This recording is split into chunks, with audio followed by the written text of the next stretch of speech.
One. Hi, this is Amy from Good Food on Earth, and I'm here today with Dan Oki. Did I say that Oak. right? Oak. No, Okay. it's oak. Just pronounced like the tree, but spelt differently. Okay. I think it was because you're part of classical martial arts Canada that I was thinking Japanese type of pronunciation. Which I'm totally down with. Yeah. But yeah, it's uh, Yeah. it's it's a British thing. So yeah, just Okay. like the tree. Okay, awesome.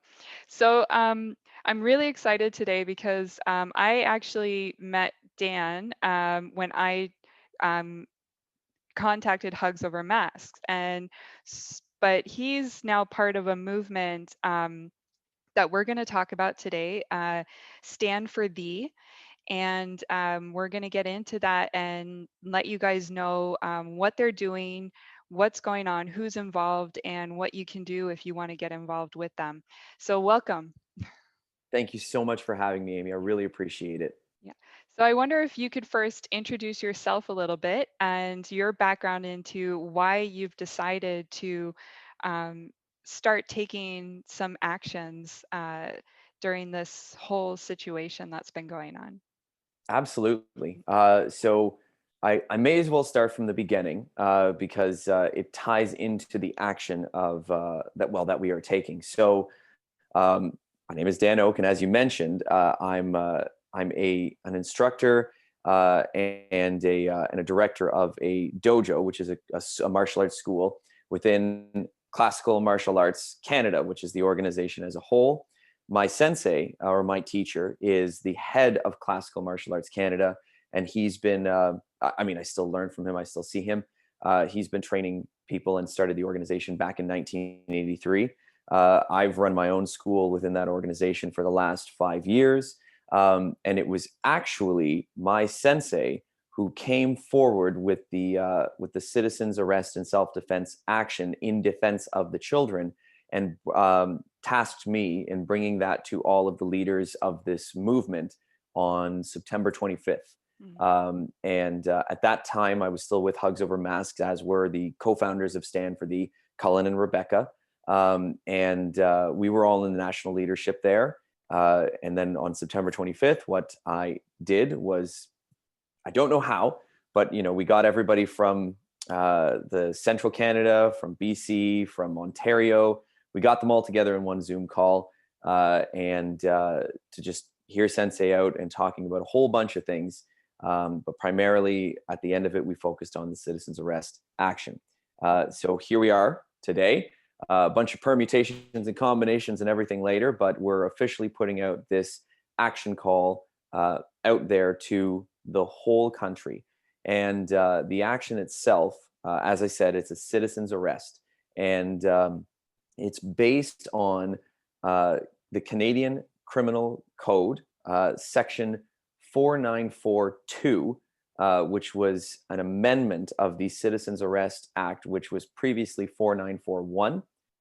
In 2013, Bill C-26 was enacted, which added the 4942.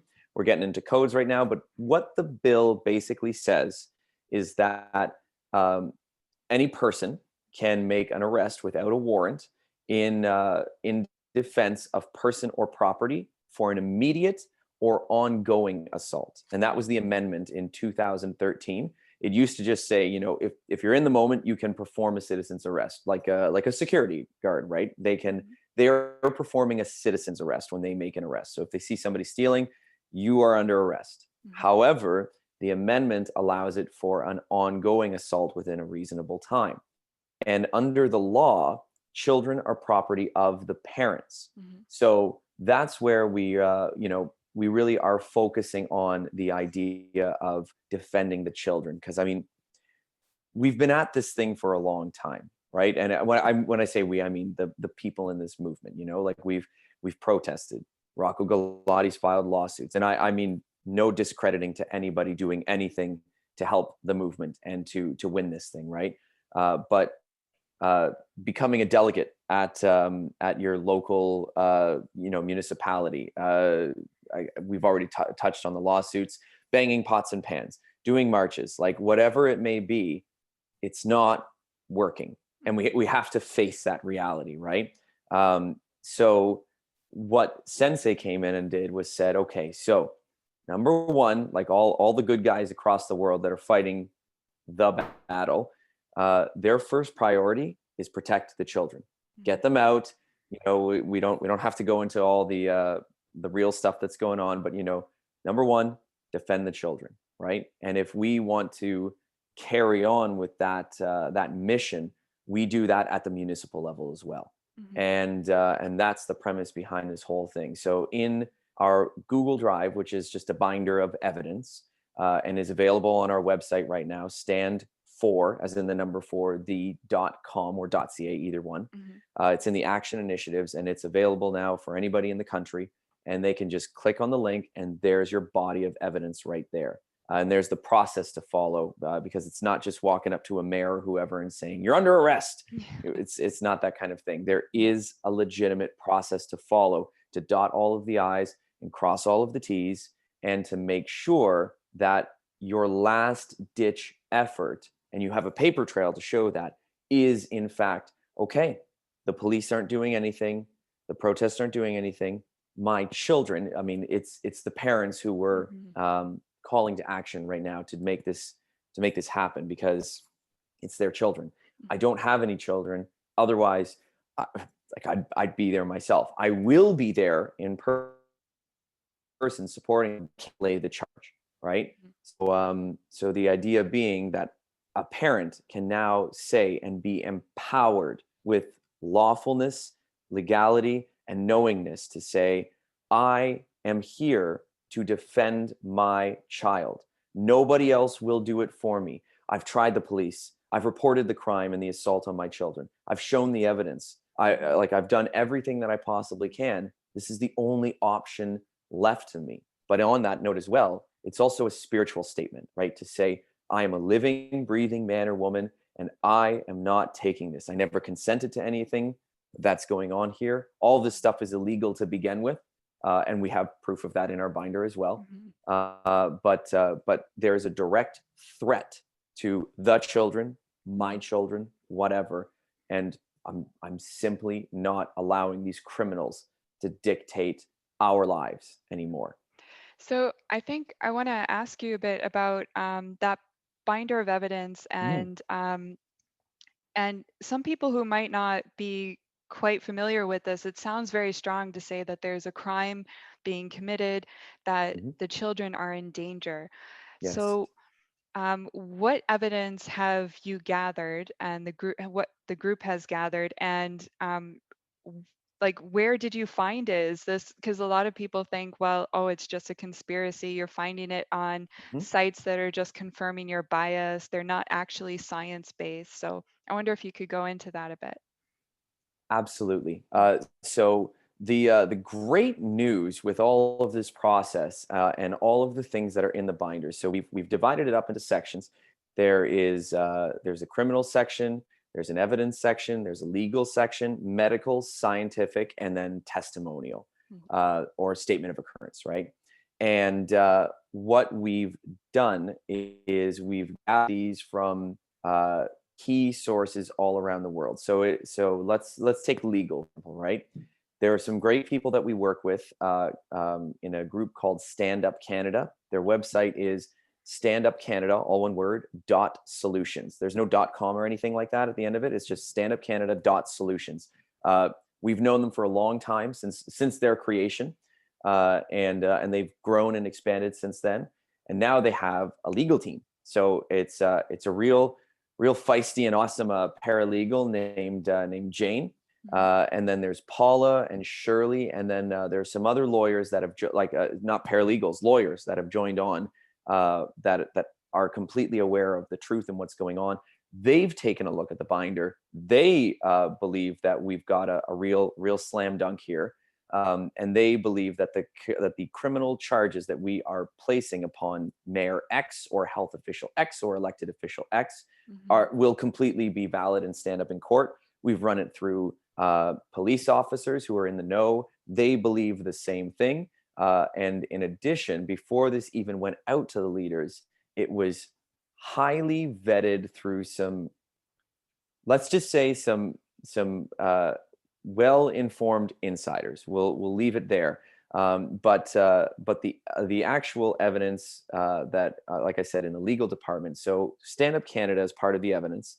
What they have done on their website is they've actually shown how, number one, the Emergency Act was never legally implemented. Number two, therefore, every subsequent bylaw or law is in fact illegal. Number three, they've also very easily shown that every single law and bylaw is also a direct violation of the Charter of Rights and Freedoms, which also makes it illegal. And even if you have an emergency act that is legally implemented, in that emergency act, it actually says that you still have to make laws and bylaws that adhere to the Charter of Rights and Freedoms. So if you're making a law or a bylaw that violates that, even if there's a legitimate emergency act, it's illegal. So, they've come at us with some really good force on that end. But then in terms of the science, I mean, that's not a difficult thing to compile, right? It's not hard to look on the internet and get some of the scientific evidence conducted by Professor Michael Levitt, who's a Nobel Prize winning researcher over in America, who's been very against all of the lockdown measures and everything like that, right? We've got 43 Freedom of Information request forms that were filed by a Canadian researcher that show that the virus has never actually been isolated in the way that they're saying. We've And got those Freedom of Information requests, they were not just made in Canada, right, but in other countries as well. That's correct. That's Yeah. correct. Yes. Mhm. And then we've got studies from Harvard. We've got world-renowned virologists that are coming in here, world-renowned epidemiologists that are coming at it. So especially in Ontario, I can't speak for the East Coast, right? But in Ontario, our wonderful demon premier has or I think he's the only one in Canada. That might have changed, but Rocco Galati's got this in his case as well. Which, by the way, Rocco Galati's statement of claim that he's filed with the Ontario Superior Court, which is like a 195-page statement of claim that goes into a whole lot more than just masks or anything like that. That's part of our evidence in the binder, right? So, but in addition to that, Rocco's statement says that Doug Ford is the only jurisdiction in Canada that has not actually revealed their evidence. So he goes out there and he says, our doctors say this. And you're like, who's your doctors? He doesn't have an answer. Where, we've got all of the science that we've brought forward. We've got researchers that have actually taken the masks and conducted their own experiments with them. We've got multiple papers like that. Denis Rancourt is in our evidence binder. Dr. Colleen Huber is also in our evidence binder. We've spoken with Dr. Huber directly. And her associate, Boris Borovoy, who is an epidemiologist who helped her conduct the research on every single one of the masks. And we've gotten a direct statement from them. And in addition to all of that, we have for us over here, we have a local MD who's a doctor of internal medicine for the last 25 years or so, practiced in 15 different countries across the world. She signed off on the science saying, I've read this, I've reviewed this, and I'm also a parent. And there is not only do I agree with all of the science in here, but there's a direct threat and harm to the children, not just with masks, but in so many other aspects as well. Teen suicide comes up, and adult suicide as well. But we're focusing on the children for our action. So it's not, there's not anything about any sort of conspiracy theories in there, even though those are. They're having some lights shone on them, these days, which is pretty rad. But there's nothing conspiratorial or anything in there. It's just data, peer-reviewed facts. Here's the law. Here's how the law is being broken. Here's why it was never legal to begin with. And then, testimonials of parents where this happened to their children. Like you're not refuting that or anything. And then, when we're going into what we're charging them with, we're very, very specific with our codes, and we're actually going with section 245, which is the administration of a noxious substance, which is CO2.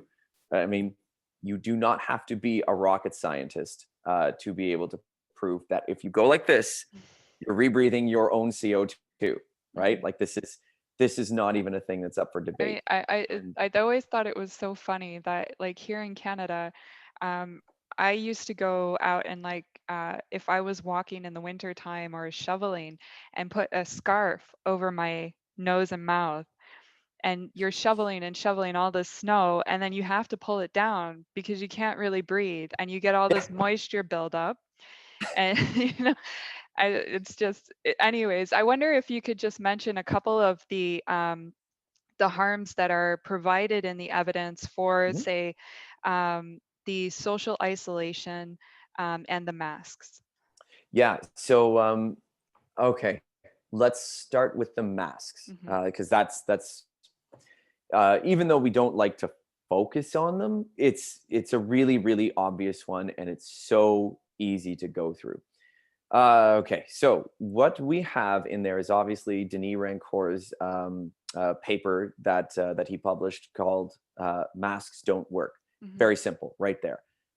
We have a letter that was written. Rebel News did a report on a letter that was written by a guy named Chris Schaefer, an open letter to the Alberta Health Minister, and he is a 27-year PPE specialist. Hmm. So he goes to hospitals and he trains doctors on PPE. And in his report, both the letter and the Rebel News interview, he very clearly states that if you wear anything that does not have a built-in respirator in it, which nobody's wearing, Hmm. um, you are, and you're wearing it for a prolonged period of time, you are slowly suffocating yourself. Hmm. Those are his exact words right there. And this is from a guy who trains doctors on PPE, right? In addition, he also says that none of these surgical masks or cloth masks or anything like that are rated to be able to protect anybody from a virus or a bacteria or anything like that. In addition to that, in this is the part that just blows your mind. We've got it in the binder.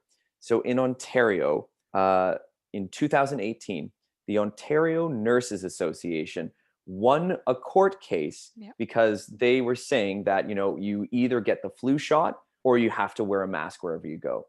Well, they tested both the flu vaccine and the efficacy of masks in court. So this has already happened. Hmm. And guess what?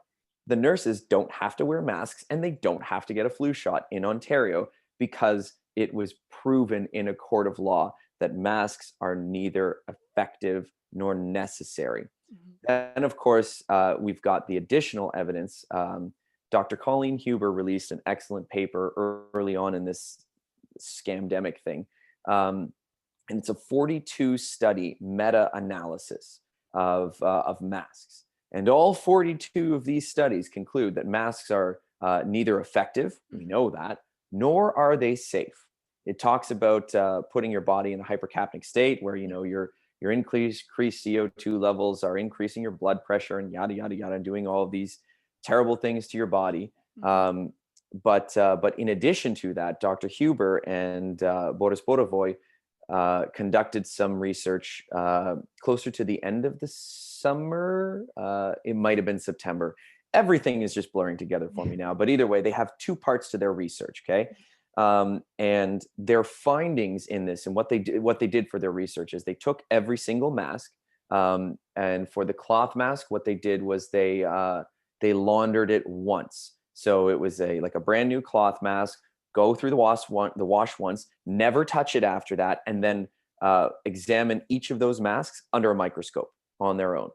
Their findings were worse than even they had predicted. And Hmm. what they found is that the loose particulates that were in every single mask, including a surgical mask fresh out of the package, um, were at such high levels that you were exponentially increasing your risk of mold and bacteria, from all of the moisture that gets trapped there. Um, the particle damage to the lungs can start to lead to mesothelioma cancer and very, very certainly lung disease. Hmm. And I'm missing a few other things, but it's in the binder, and it's a huge body of evidence. And these are some of the scientific papers that Dr. Sorvetsa actually signed off on in the binder with her note in the binder as well. Mhm. So it's definitely a lot worse than just, I'm getting a headache, like you are greatly increasing your risk of lung disease. You're also increasing your risk of cancer. They're also finding bacteria in the lungs from these excessive masking. And when there's bacteria, or not bacteria, sorry, mold, when they're Mhm. finding mold in the lungs, Wow. when there's Yeah. mold in the lungs, Mm. you're not getting that out. Like, you just have moldy lungs now. Mm. And that's something that you've got to live with for the rest of your life. Obviously, these consequences are at a much higher risk degree for children, and Mhm. especially for, well, they have, their bodies are still in development, right? Even for the teenagers. Mhm. So this garbage has got to stop, right? Mhm. And this is why, based on with the citizens arrest, this is why there is not only an ongoing assault, but there's an immediate threat as Mhm. well. Yeah. So it's And worth mhm. doing. Yeah. Go ahead, please. Oh, yeah. Well, I mean, what's interesting is that in terms of, say, social distancing and the mask mandates for everybody, Mhm. neither of those things have been done before, which makes them medical experiments, which would mean that every single person needs to give full informed consent Correct. to, and I don't think people are getting this information. They're not hearing the full story, No. which goes against the Canadian, the CMA's code of ethics for medical professionals as well, Yes. which is interesting. I note, I looked at their documents on their code of ethics, and they also state in their, under the section on respect for persons, that they will never engage in anything that violates human rights. So it's very Yet here interesting. we are. And I mean, and Yeah. this, and Hmm. on that as well, Yeah. through many of our insider MDs, we know for a fact that the uh, the health officials all over Canada are being told that they cannot be writing mask exemptions. So, like, we've had, I'm sure you've heard of this as well, like Hmm. people all over the country with asthma who had open heart surgeries, who have PTSD, Hmm. right? That have completely legitimate medical exemptions. They're Hmm. going to their doctors, and their doctors are like, well, maybe I can give you some. I've heard of this actually happening, which just sends me to a not happy place. But when you have a doctor saying, well, maybe I can give you some pills to help enable you to put on that mask. Wow. Are you out of your mind? Mm-hmm. Like, it's written right in the bylaw in bold, for Hmm. us at least. Masks will not prevent you from getting COVID. They Hmm. literally know what's up. In Burlington, where we're from, the mayor made it known publicly that masks, the idea to mask everyone, was based on public opinion. Right. So Mhm. it's all part of the scheme. It's all part of the plan, right? Like Mhm. the idea of shaking everybody into fear, and thinking that this thing is going to work, confusing everybody with different Right. statements and different everything. So everybody's just going, well, I guess I'll just put this on, and I'd rather take a chance with this than, Mhm. with this boogeyman Right. out there. Yeah. It's yeah, but you were also asking about, beyond the mask, right? The Mhm. the Yes. isolation, the Yeah. distancing, and everything like that. So we do have some evidence in there. One is a pretty recently published Harvard study, um, that talks about the dangerous effects of constant fear mongering. Mm. There's also a report and a paper about, how quarantining, even in a military setting, doesn't work. And there was a mask thing along the same lines, and then of course there's the recent study from Denmark where it had 6,000 participants, and which is the largest mask study to date. Mhm. And lo and behold, they found masks don't actually work at Mhm. all. Yeah. So there's evidence to talk about the isolation in there. There's evidence to talk about, the social distancing aspect. There's Mhm. evidence to talk about, from Children's Health Defense, where they do an excellent article to show that, like, children are at no risk Right. of this virus.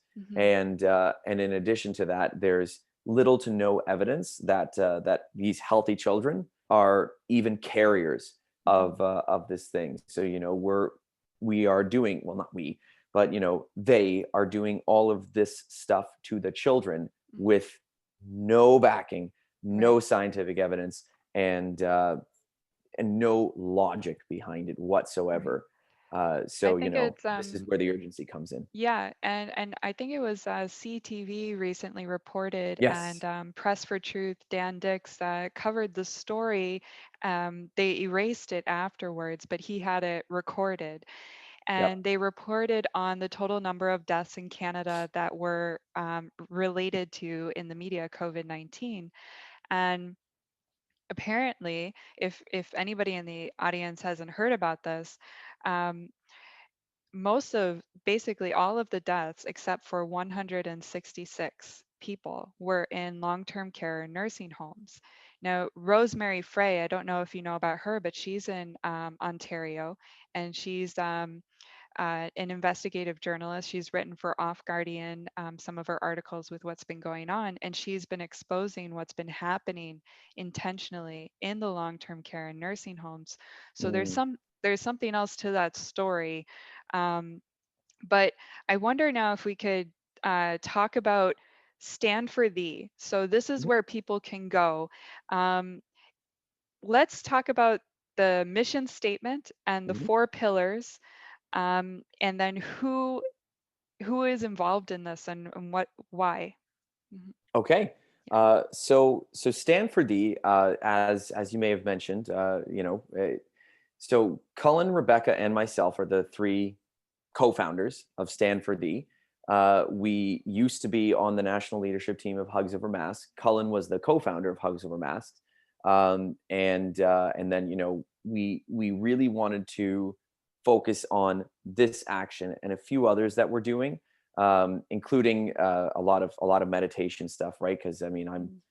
I'm a classical martial artist, so meditation and energy and everything like that is part of what I do as well. Rebecca and Cullen are very much aligned on this, and the more we started to talk about it, the more people were like, "Yes, give us more." So we went, "Okay." Mhm. So we wanted to focus on these actions and these initiatives, and then that's where the three of us decided to come over and make Stand for Thee. Um, stand for thee, obviously coming directly from the national anthem, right? Mhm. Stand on guard for thee.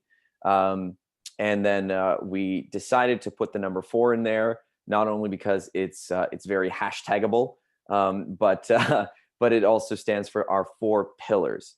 And our 4 pillars are action, integrity, unity, and empowerment.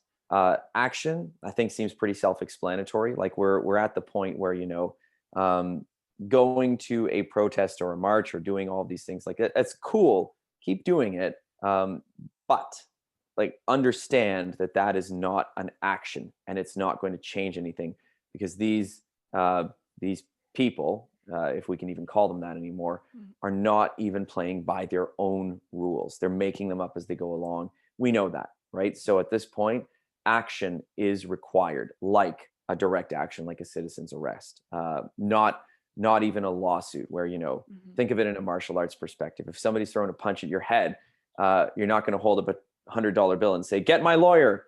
Like you gotta deal with that punch Mhm. yourself, right? So the idea is to take those actions and empower people, every individual, to be able to do it yourself. We at Stand for Thee, like, we cannot coordinate the arrest of a mayor in every city all across the country, right? Nor do we want to. We don't want to be the stars or anything like that. Like, every individual person is the hero of their own story. Mhm. Every individual is empowered to be able to do this, and this is the purpose. It's why I teach martial arts, right? Mhm. Like, I want people to be able to see their own worth and to stand up for themselves. It's the same thing with this empowerment, and just getting people strong in their knowingness and understanding the law, um, potentially understanding the common law. And that's another thing that we like to, try and promote and get out there as well. Because that's, I mean, if you've got a broken system, and when we win, we being Canada, when we win and we expose everything out there and the truth comes out, I mean, you have to start from scratch. Where do you start from? Well, we've already got common law, right? So that's something that we can move into as well. So empowering them with the binder, empowering them with the process, empowering them with the knowledge, and suggesting that here are a couple of links on our site. Check these common law people out. If it resonates with you, cool. If not, go for a citizen's arrest. Unity, obviously, strength in numbers, right? Like we're going public with this action. We're trying to put it out all across the country, and for the people that are awake and are out there, to sort of take themselves to a different vibration and a different level, unify and work with other people to actually get change to happen.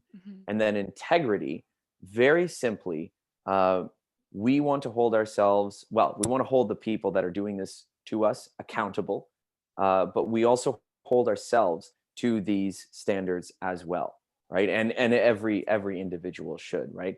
If you want people to stop terrorizing you, let's say you're out on a march, and you see somebody with a mask, like, is yelling at them, "You're an idiot, take your mask off," and like, how is that even the golden rule, treating other people the way that you want to be treated, right?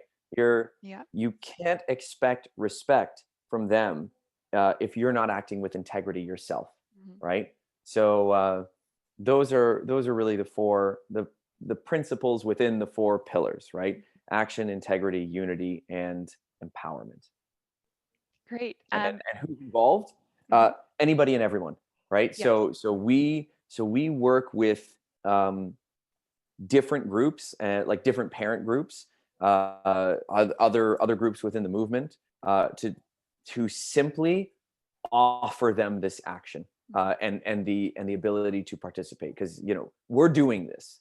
This is happening, and we're not going to throw a Stand4Thee shirt on anybody that does it. Like, if they want one, cool, right? But at this point, we're working with Stand Up Canada. We're working with whoever else will take on the action. A few local parent groups, but it's not something that we even want to say. This we can say this action was put forward by Classical Martial Arts Canada and Stand4Thee. We can do that, but that sort of takes away from the individual empowerment that's happening. So it's anybody who wants to be involved is involved, if that makes sense. Yeah. And do you guys, are you having meetings once a week or something like that? So people who do get involved, they can kind of talk about it and learn some things as well? Yes, Okay. absolutely. So we've got a newsletter that goes out from our website. Like, there's a sign up spot, just like any one of these websites, and then that puts you in our little email list. We do a weekly Friday around 8 p.m. Zoom meeting, and I'm usually done teaching my classes by then. So I get out of class. I've usually got a uniform or something on, and then Rebecca, Cullen, and I sit down, and that meeting at this point is usually a little bit of an onboarding meeting. So for anybody who's new to the action, or might want to have some things to say, that's where they come into that meeting and get an update, maybe get a better understanding of the actual process, or if somebody's caught a snag, we try and assist each other, because even though we're at the stage of arrest the mayor in Halton, or the mayor's, because there's 4 or 5 different regions or cities in Halton, but like, we're new to this process as well. Like, this is not something where we can go, oh, okay, we found the best practices from another country. Like, nobody's ever done a citizen's arrest on the mayors before. This is pioneered territory, which is pretty rad. Like the actual definition of rad, which is radical. So yeah, it's kind of radical, but it's like, that's what we need at this point, because nothing like this has ever happened to the world before. Right. So Yeah. so yeah, we've got the weekly Zoom meeting. If we need more, we add more. We haven't needed more yet. Hmm. But yeah, that's kind of the best place to get the Cool. information, the updates. So I want to ask you about that process because Mhm. I know about the start in Halton, and it would be great to break it down because I think when people initially hear the citizen's arrest, it's like you said at the very beginning, it's like just showing up at, say, the mayor's office and people going in and arresting him. But then, of Yep. course, you can be charged for what kidnapping, and you haven't really done it legally or lawfully. And Hmm. your group is all about being lawful, peaceful, and effective. Yes. So there is an actual effective way to do this. I wonder if you could break that down a little bit. Absolutely. Yeah. Yeah. So there are really four primary steps. I mean, the processing document is much more detailed than that. Mhm. But if you can break it down into four steps, um, number one, read the binder and familiarize yourself with it. Be strong in your knowingness. Number two, um, there is a German doctor slash lawyer, and he's in California as well, named Reiner Fulmick. Mm. And a lot of our folks have already seen his video, Yeah. but he talks about the indictments on the WHO, Mhm. which a lot of Canadian legislature cites the WHO as their expert panel. Right. Mhm. And that's illegal to begin with. Like, a Mhm. country cannot use an outside source as their primary medical decision making process, Mhm. right? So that's illegal to begin with. But to cite an outside source that also has a bunch of criminal indictments on them, Mm. that's extra bad. Yeah. So you you ought there's like a 49 minute video that you ought to watch before you do that, so that by the time you've gone over the binder, you've seen Reiner Fulmich, and go through his thing, then you're ready to go to step three, which is contact the Police Services Board. Mhm. So what the Police Services Board is they're a group of public officials who dictate the governance and the goals and objectives of their corresponding police jurisdiction. Uh, Now, the interesting thing about that is that not always, but often, that police services board has the mayor of the city on the services board, Mhm. or a mayor within the region on the services board. But the idea is to appeal to the humanity of these folks, and but also at the same time, you never just want to come from one angle. You Mhm. want a multi-pronged approach. So, in addition to appealing to their humanity, you're also saying, okay, so you've set out the goals and objectives. You can go to their website and you can check them out, and you can say, based on your goals Mhm. and your objectives, these are not actually being followed right here. Usually it's like a safe community, or working within a diverse group, but you can very easily show these goals and objectives are not being met, and they're Mhm. not being enforced by your officers. So who is the officer that I speak to report these crimes on children right now, that are immediate and ongoing, and we have the evidence in a Google Drive right here. Mhm. And then you start that paper trail. You get those emails going back and forth. You get them to acknowledge the receipt, and then hopefully they'll find you an officer at some point. At that point, so for us in Halton, we had a staff sergeant in charge of child abuse and sexual assault for the whole region. So you'd think that would probably be the right person to talk to. So we had a bunch of parents then uh, email her directly and write in a statement of occurrence. Mhm. We have an actual template in the binder for that step as well. There's also a template for writing to your school board trustees to Mhm. say, hey, there are crimes being committed right here. Here are the crimes. You are the trustee. You are liable. Mhm. So, putting all that in there. But then once you've reached that step, you can use the template, you can fire them in, and then you can say, okay, the crimes are already listed here. So I can just copy paste and then put in a specific statement of occurrence of where that crime applies to something that happened to my child right there. Mhm. So you do that, you send it off. For us, what happened is we had a bunch of parents send that off and be like, hi, assault on my child. Send nothing for a little Mm. while. Okay. And then they sent a follow up email. Nothing. And then they sent a third email. And one of the parents, which was great, had the nerve and the fortitude, really, to say at the end of it, this is my third email. I've reported an assault on my children. Are you going to arrest the mayor, or are we? Mm. Now, their response to everybody else, because they finally did get back, and they gave a bunch of non-answers, right? Right. They gave one to me as well, because I reported the crimes on the children, because I had a friend of mine whose husband committed suicide due to the Mm. COVID measures. Two young kids, and Yeah. no prior history of mental health issues, yada, yada, yada, yada. Here we are. So I got a non-answer. The other parents got a non-answer. Oh, sorry, times are tough. It's not within our ability to basically, like, we can't arrest the mayor, right? Right. Yeah. Which is a lie. They can. Like, Mm-hmm. we've run this by everybody. They can arrest the mayor. But to this one dad who was like, are you going to do it, or are we?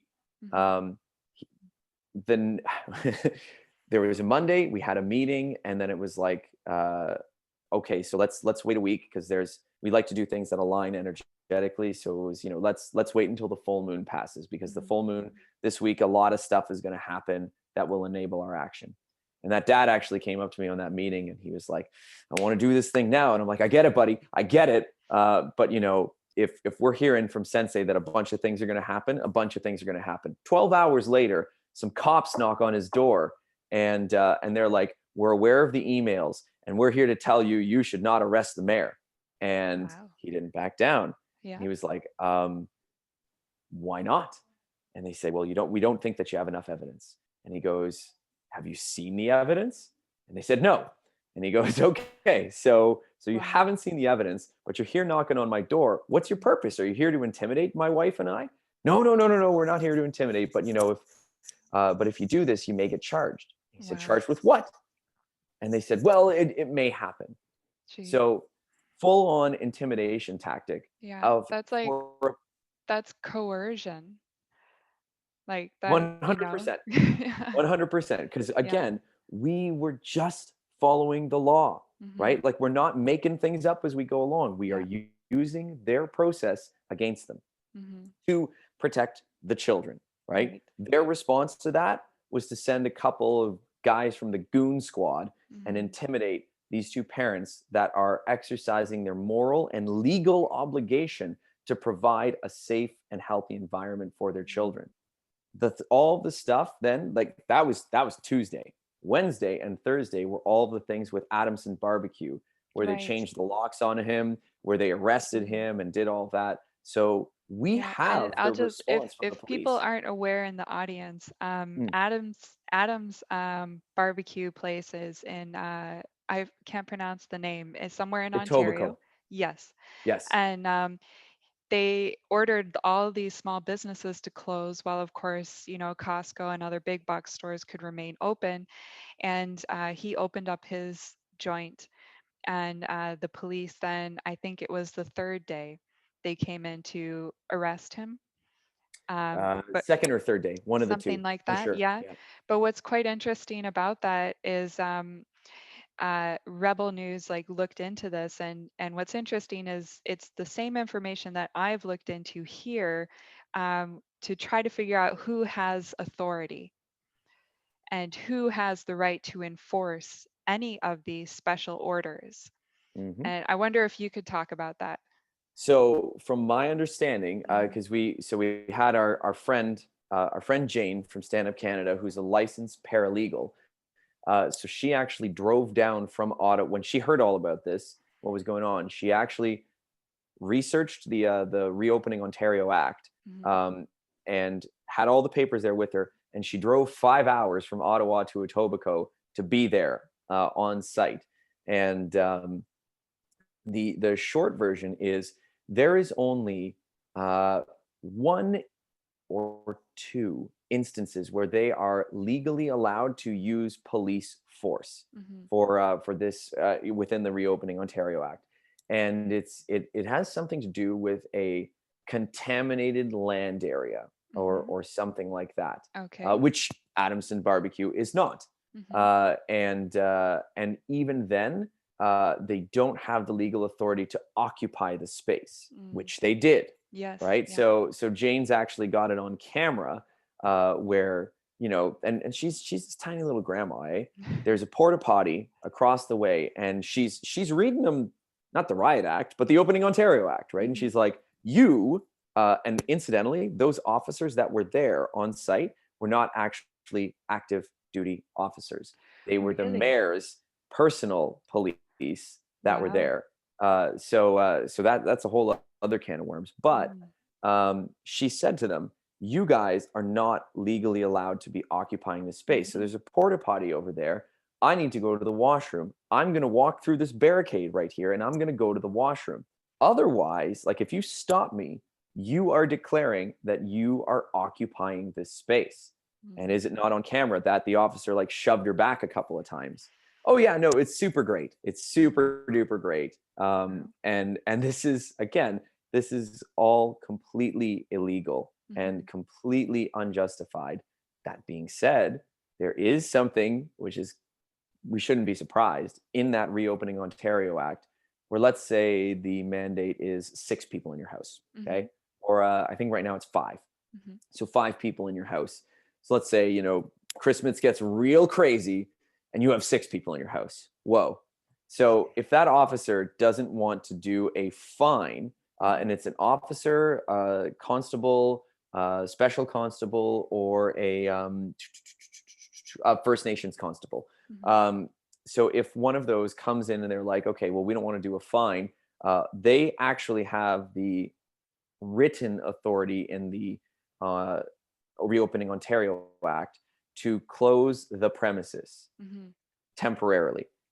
That Wow. means that if you are in your home, Mhm. they have the, I don't want to say legal because all this stuff is illegal to begin with, but Yes. they have the Opening Ontario Act guidance to be able to seize your house Mhm. and close it to you temporarily. Yeah. Pardon my French, but that should scare the crap out of people Yeah. and And if wake people them up don't into know, arresting the mayor. yeah, yeah, if people don't know, here in Newfoundland, I actually looked up on I think it's Canley, the legal website, Mhm. to see what our statutes are. We have something very similar coming. It's not enacted yet, but it's called like a safer communities thing, Okay. where they can issue an order if they deem that you are doing something that is against the safety of the community. Hmm. Exact same thing. They can evict you from your apartment, from your home. They can put you where they want to put you. This is real stuff that's coming down. But yeah, Like sorry to that's interrupt you. No, no, no, not at all. That's extremely relevant and important information, right? Yeah. And it goes to show that they're trying this coast to coast. Hmm. Like it's and it's only going to get worse unless we do something bold and direct and actionable, like a citizen's arrest, like a bunch of people saying, "You know what? You're a criminal." And but at Adamson Barbecue, Hmm. um, hundreds of people showed up to go and support him and buy food. Imagine that number of people, parents, showing up at City Hall and saying, maybe in unison, this is kind of my vision, right? But in unison, saying, Mayor, I'll use Burlington, Mayor Mead, you are under arrest for crimes against our children. Section 245, the administering of a noxious substance. Section 218, reckless endangerment. Section 219, child abandonment. And just, boom, boom, boom, boom, boom, boom, boom, boom, boom. And then having this huge pile of evidence right there, Hmm. and having the media cover that and everything. Like, spin that story. Do you know what I mean? Hmm. Like, and then for the rest of the country to kind of see that and go, what do you mean there's a crime going on here? What do you mean a bunch of parents are trying to arrest a mayor? What's happening right now? What Right. country are we living in? And then that might, just might, cause them to take a little bit more of a critical look at this thing. Hmm. Because I mean, I do firmly believe when when you're focusing on doing the right thing for the right people, i.e. defending the children, Mhm. everything else just flows from that. Yeah. And you get assistance from all over the place, to help you out in this action, Mhm. and that's kind of, I think it's what this whole movement has been missing, Mhm. right now, is that focus on, okay, prime directive number one, protect the children, Mhm. and then everything else Right. just flows after that. Yeah. And I wonder if you could talk a bit about some of the people you've met who have become involved in um, fighting against the lockdowns and the mandates, because there are so many people who think that by following along, they're doing the right thing. They're the Mm, ones who are protecting the most vulnerable. And the people who are opposed to that are just causing all these problems for everybody mm. else. They're the ones putting everyone in danger. So, can you think of a specific example, or a specific group that you kind of had in mind when? Well, I think it's just a general reporting because I Okay, don't think even any real groups are named. It's just okay. like if there's a protest and if it's wherever it's happening, it could be in Canada or over in Berlin or there it's kind of skewed as these either some radicals and they Mm, just don't understand the science and they're putting all the at-risk populations in danger. That's the right, right, storyline. right. Okay, so I mean, I can certainly speak to that. Mm, The For the people like that, and I mean, don't get me wrong, right? Uh, we know that it takes 33 days to make or break a habit and 6 months to build it into your belief system. How long have we been locked down for, right? mm, Like, it's very, very intentional that the masks and everything like that started coming around the time that they've started to create a belief system for people, mhm, right? The critical thinking is just out the window. Facts and everything don't matter anymore.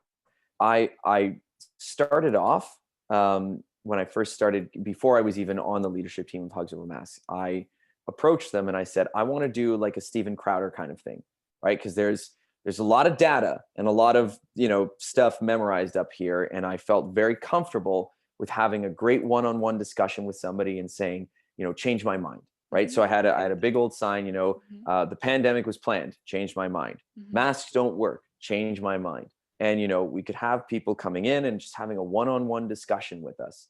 And there are some incredibly, I mean, Cullen and Rebecca, not the least of which, right? Like, there are some really, really intelligent, rational people on our side, mhm, that can go toe to toe with an MD that walks up to them.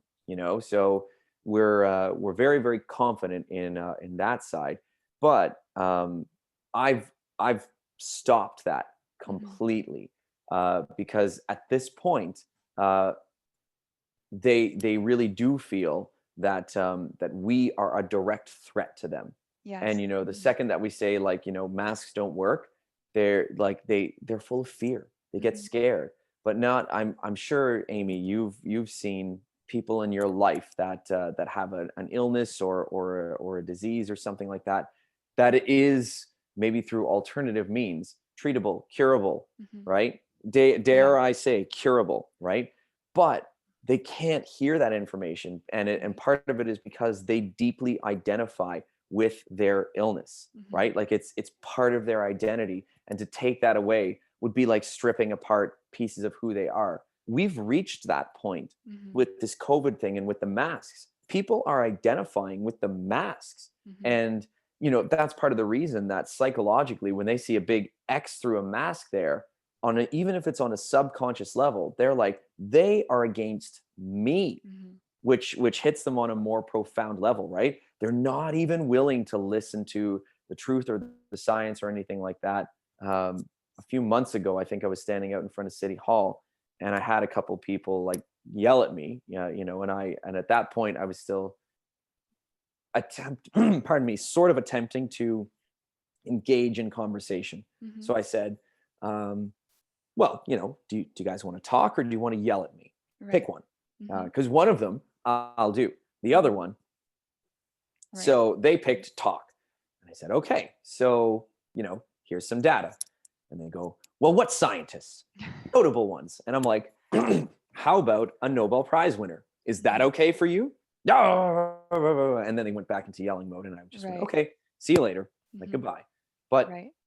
that's what's happening, right? So it's that kind of thing where people are just going, well, they'll throw whatever label they want, right?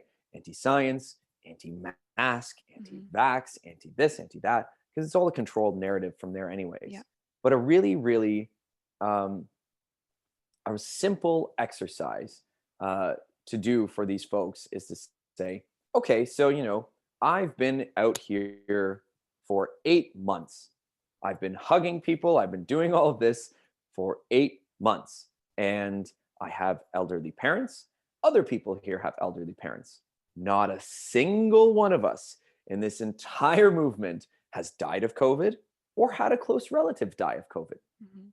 So, if like there's your data pool right there. Like in Dundas Square alone, one Saturday, I think it was on the 17th of October, there was like 8,000 people in the square. Mhm. So of that data pool of 8,000 people, no COVID, right? Like Right. so to say, and we have elderly people in these things as well. There are pictures of like people in their 90s with their walkers marching up and down, right? And they're going like, yeah, this is all baloney. Yeah. They're they have not died of COVID, Mhm. right? So if this thing was so deadly and so real, there are simple logical arguments to win in this whole thing. Not the least of which being that COVID has been declared a level 3 biohazard. Mhm. So if this thing is so deadly, where are in every grocery store, in every anything, where are the level 3 biohazard disposal units? Where are they? Right. Yeah. Right? Mhm. It's a really simple logical process to break this whole thing down. Mhm. However, I anybody can do whatever they want, right? But I would recommend not wasting your precious energy on trying to convert the madness, because Right. the people that are saying those kinds of things, they're not willing to listen anyway. Mhm. Even early on in this, I remember we were protesting out in front of Oakville City Hall at the end of the summer for children that were going to be masked. So the school boards over there were like, um, uh, Sick Kids Hospital had originally said, "Don't mask children." Right. Yeah. Uh, then they changed their tune. My Mhm. my girlfriend has both the before and after. They changed their tune, and it's like it is not the same. Mhm. And then incidentally, around that time, a $5.9 million donation was made by the Bill and Melinda Gates Foundation to Sick Kids Hospital, Wow. right? And Wow. and it's Yeah. public knowledge. Like Mhm. they have to release who their donors are and everything like that, right? So Mhm. it's not, there's no conspiracy theory there. Like that is open and public Mhm. information. Um, but uh, but anyways, what their new recommendation was to mask children grades 4 and up. Mhm. The Catholic school board had said that, okay, we're just going to mask everybody. So Right. the parents were fighting for kindergarten to grade 4. Don't Mhm. mask this age range here. Um, I showed up to the protest. They reached out to us. Mhm. I showed up, and we brought Hugs Over Masks at the time, and and then David Menzies came and did an interview with them as well. And that was that little battle. In the morning of that day, somebody from the Oakville News, reached out to me, and I gave him a call, and he was the editor of the Oakville News. And what he said to me in the very beginning is, okay, so we were with this parent group before.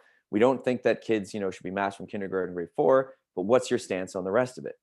I said, well, I'm with Hugs Over Masks, so I don't think it should surprise you to know that I don't think anybody should be wearing masks. Mhm. And he went, oh, what do you mean?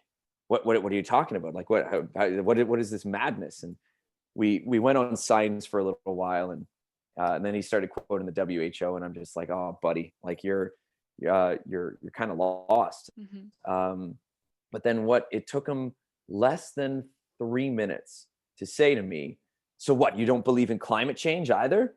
And I laughed at him over the phone, and I said, "No, like, what does climate change have to do with a bunch of children being forced to wear masks. Mm-hmm. And then he goes, oh, okay, like maybe I shouldn't have said that. I'm like, no, man, you're a journalist. Stay on task here.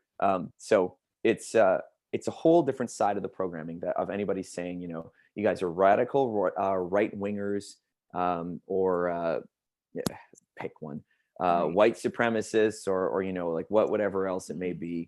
Despite the fact that, like, if you go to any of these rallies, Mm-hmm. there is a huge, like, it's like going to anywhere in Toronto.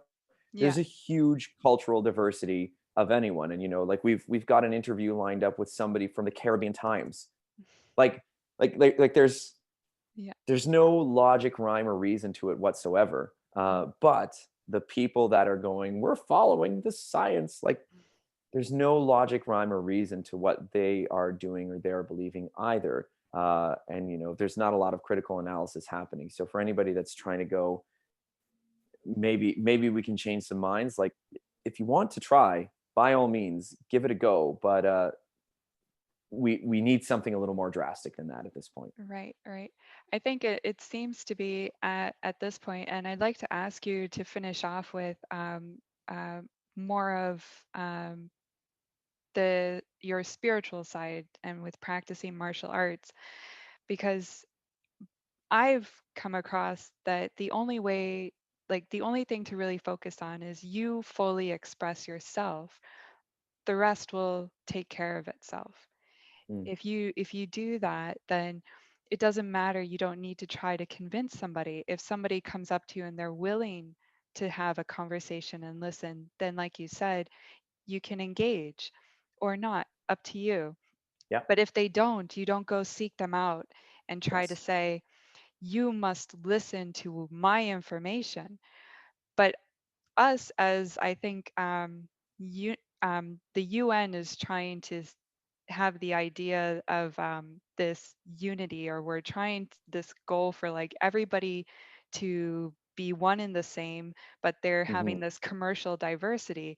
And I think that with all the censorship we're seeing and the mandates that are going, they're saying everybody should do the exact same thing. It's like we're not actually having diversity in unity. And I wonder if you could um, just give us a sense of your spiritual take on things that have been going on, and what's your alignment? Where is your knowing in all of this? Uh, well, I'll let the cat pass by. There, you know. So I know it's a big question, but however you want to answer that.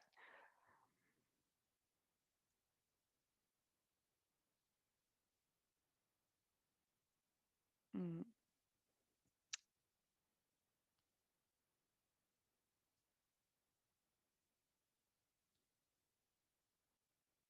let's see. I think we froze a bit there. Mm,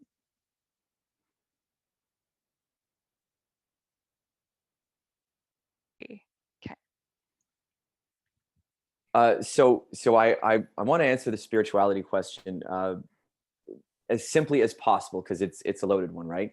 Um, Spirituality is very much an individual journey, right? So what I've come to might be very different than what you've come to, might be very different than, and should be very different from other people as well.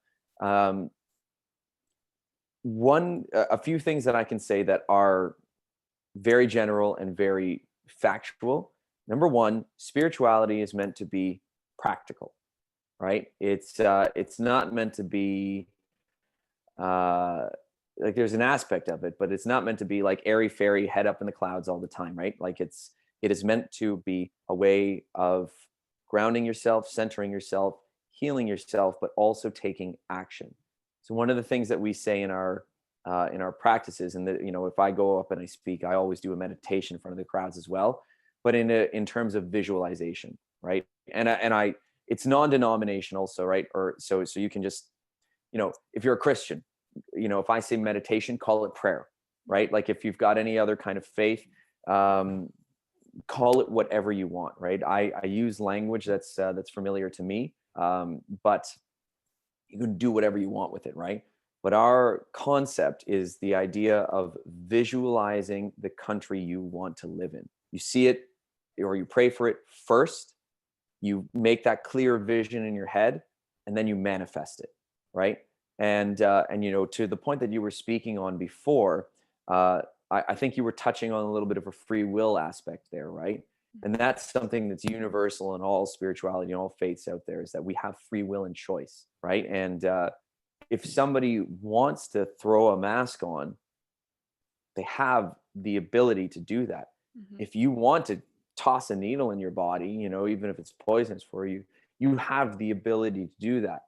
You know, if you to go to the extreme, if you want to jump off a bridge, you have the ability to do that, right? And the Mhm. free will to do that.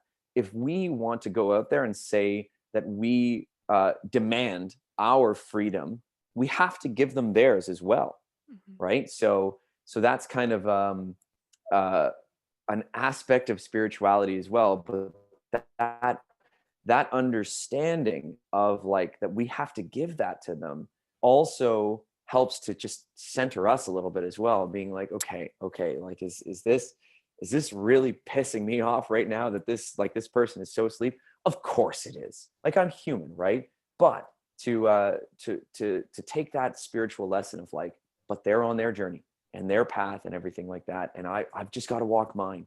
That's a tool in your toolkit to be able to not get so frustrated, and to be able to walk forward with your actions and your plan. And part of that spiritual journey as well is the idea that, you know, we've got a third dimensional body to be able to take action, right? Like, part of spirituality is action, right? It's not neutrality. It's not just you know, making a declaration. That's part of it, right? But to actually perform an action. And you know, the old saying, you know, God says, "Meet me halfway." You need the exercise anyways, right? Yeah. So to be able to take that action, or to take that visualization, or that prayer, or whatever it is that you've got, and allowing your intuition to sort of work you backwards to get you to that reality, um, is part of the whole process. And if you're somebody that's into meditating or that kind of thing, we have a couple of links on our website. And you know, if spirituality to you, if like, everybody's going to be at different points, right? Mhm. If you like doing yoga, cool, like, do the yoga, right? If you're into the martial arts and the tai chi or the karate or whatever, like, practice the spiritual sides of that as well. Absolutely, go for it. If you're into your reiki, or you want to sit down and just, maybe you're brand new, you never done meditating before, but you're like, it's kind of calling to me right now, sit down, close your eyes, focus on your breathing for a little bit, see what comes out, right? If a Christian or whatever it may be, and you want to just get deeper into your prayers, do that, right? But it's the idea of harmonizing the mind, body, and spirit, right, is something that's also quite universal. And you know, you take care of your body, right? You exercise, eat well, do all of those kinds of things. Um, don't put a bunch of garbage in it, and then you take care of your mind, give it knowledge, but also stand strong in your knowingness and your rationality. But then the spirit is something that a lot of people neglect and don't really cultivate. But if you don't know anything about the spirit, but it's kind of calling you, then maybe your purpose is to find out what it means to you, because it's gonna, like, I can't tell you what it means, right? Like, it's everybody's on a different path up the same mountain. Yeah. That Thank that kind of thank you. answers. Yeah. No, that was brilliant. And thank you for sharing all this information with us. I'm going to put a link to the Stand4Thee website. So people hopefully check it out, get in touch with Dan, get in touch with Cullen and Rebecca. And if this really resonates with you, look into it, because I've looked at their binder and it does have incredible evidence. So thank you so much. Thank you so much, Amy. I really Yeah. appreciate your time. That's awesome. Yeah. All right.